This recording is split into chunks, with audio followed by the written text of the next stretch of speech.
it can be easy to go vegan, completely poo-poo the animal products, and you go carnivore, and you get in that mindset, and you're listening to people, and you really, I was so against plants and saying we don't need plants.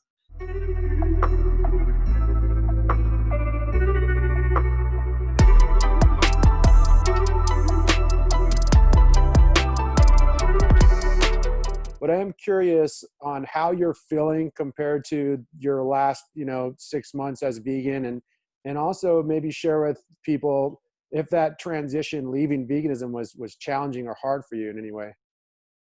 Yeah, man, the last 6 months of veganism were pretty grim for me, and I definitely feel like I'm in a new chapter of life. And it was in 2018, just the end of 2018, when I stopped being vegan.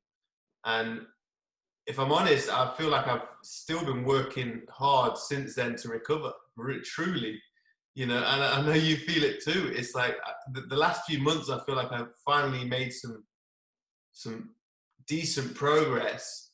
But honestly, because the carnivore diet, it's another one as well, where there is other emotional issues that need to be faced.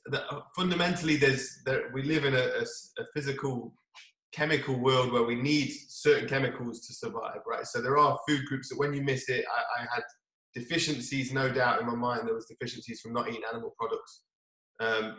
So in reintroducing them, I felt certain parts of me come back to life, but then there's certain digestive things and other things. I don't want to have to just live carnivore because it's the only thing that doesn't inflame me. I want to be able to eat the other foods and not have to worry about inflammation all the time. Now, I feel like I have to limit the spectrum of what I allow in because of that. But I definitely feel like it's a long process coming out of veganism. And that's one of the reasons I spoke out, and it's good that you spoke out, even though we had followings in those areas. Because people, the further you go into it, the harder it is to come out of it and just carry on life as you was before, like other humans that just carry on. And it's like, we have some serious deficiencies and gut issues that it's just hard to heal that stuff because it's going on. It's so subtle and subliminal and internal. It's hard to know. It's just a minefield, isn't it? What is your overall dietary philosophy, and kind of where are you at right now with everything? Kind of between the two worlds of veganism and carnivore. It's like meat and rice, basically, and then a few other micronutrients as well. But essentially, that's it. I'm eating mostly like purely animal-based meals, like fish and eggs for breakfast, and I'll have a steak and eggs in the evening, something like that. And then in between it, I'll have maybe a rice meal and a salad. And that's basically my philosophy. It's like all whole food, locally sourced. I work in a whole food shop now at the moment, just so I can connect with the food and people and community, especially at this time. I'm doing deliveries, and I'm seeing all this fresh organic produce come in that a few months ago I was rejecting. I was on the carnivore path and completely against it. And I feel like there is a place for vegetables. And now I just found kind of a happy middle ground where I'm still applying. I learned so much from doing the carnivore experiments that I did, that I'm implementing a lot of that, and I know where it's timing these certain meals for what I've got coming up and what I've just done, and so I'm applying that. But it's kind of like you need to go to the gym, but you also need to rest. And I see plants and other people have explained it the same way. Plant food and animal foods like that, you need stressors and you need not stressors, builders as well. And it's sort of there with my food philosophy, and I feel like I'm getting some good ground now. What was the initial push into veganism for you?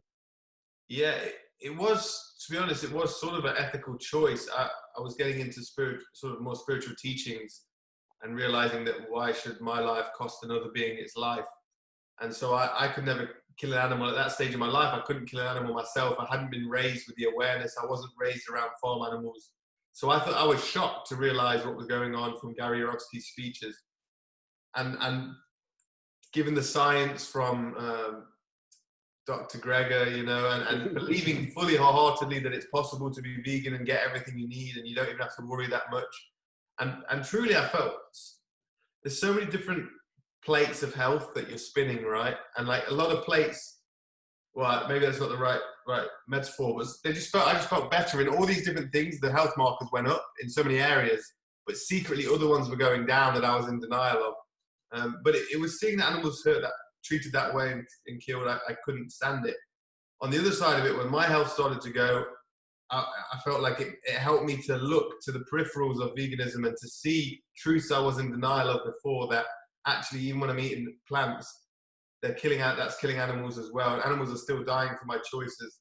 There is no survival without sacrifice. There is no my life going on without death. There's death to plants, death to animals on all scales, right? On macro and a micro level, cells are getting eaten and everything. And so it was sort of spirituality that led me out of it, because I was going, okay, so if an animal's going to die for my choices anyway, let me see the animal on my plate so I can give it credit, I can pray for it, I can give thanks, and then it can nourish me, and I can carry on with my life. And if that works, that works. And it just so happened that it worked. I felt better, and I thought, well, that's it. Then I've been searching so long to solve these issues that have slowly gotten worse and worse, and I've tried desperately with urine fasting and all sorts of diets within veganism, and it wasn't until I tried animal products that it was just couldn't be clearer that that's something I'd been missing, and that I needed to change.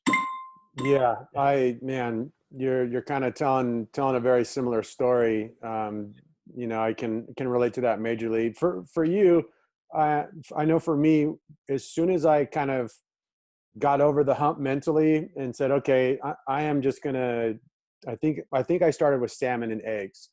And I can remember the first salmon bite that I took, and not to be like dramatic, but it was like orgasmic. It was, my face flushed. My partner at the time, she was sitting right in front of me, and she was looked at me kind of like in this like intense way. And she's like, Rob, your face and your eyes just came alive. I haven't seen you look like this in a long time. And I'm like, oh man, it felt different. It was an instant, not hope or dream or projection. It was an instant wisdom and knowing that, okay, I have to jump into this further. I'm curious, with kind of the way you're eating right now, having some plant-based food, some plant-based meals, and then incorporating a good deal of bioavailable animal foods as well. What improvements have you felt so far with kind of your new approach? I mean, directly similar to you, I felt pretty instantly, I knew something had shifted. Like there was just a knowing that went on that night. And this is what went kind of viral, was I shared that I had a wet dream that the first night, and I hadn't ejaculated in months, not because I couldn't or because I was struggling in any way. I just wasn't in a place of thinking sexually. When you're on spiritual practices, you're trying to heal. I was focused on healing, not chasing girls. Like that's your priority, So when that happened, and then I had a wet dream, I thought that's interesting. Like for me, it's not like a definite thing that it means that everyone should eat salmon, but it was an interesting observation that something had reacted in my body, and I, little things like I started to feel warmer. I felt a brain fog, and it was really like a cloudy depression. It's weird with depression, especially when you're, and this is the thing with a lot of, because there's the whole spiritual aspect within veganism. There's quite a spiritual community, and within spirituality, you're taught kind of acceptance. And so I was depressed, but I wasn't attached to the depression.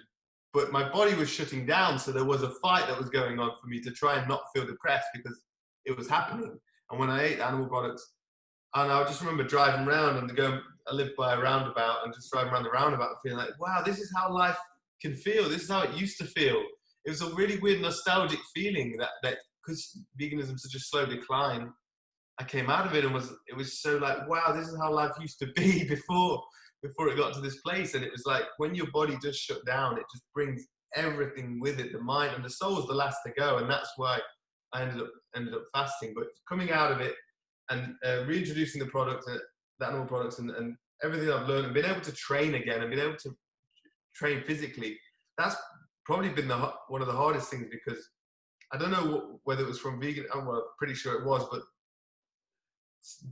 joints and muscles became kind of like dehydrated and weren't getting nutrition for a while. And so to try and wake them back up again, and navigating out of the fragility, I felt really fragile towards the end with veganism. I was getting injured just, doing yoga. I was getting injured. I would pull my groin and I couldn't go to yoga for weeks. I wouldn't heal. These muscle tears wouldn't heal. And so coming out of it, I'd start to train again, and I'd be around my friends who didn't have the same issues, and they'd be going hard, and I'd be so timid. And I'd train, and I'd take like a week off before I'd train again because I'd be scared to pull something. And it took me ages to realize your body can, you know, with the right nutrition, you can train and train the next day and train the next day, and you can build from where you are now. And so doing that, kind of working on correcting biomechanics from where they were even before veganism, but correcting that along with the damage from veganism is really my focus. Is a lot of biomechanical work, I got into kettlebells lately and some wet method stuff, which I'm sure we could talk about. Yeah, for sure.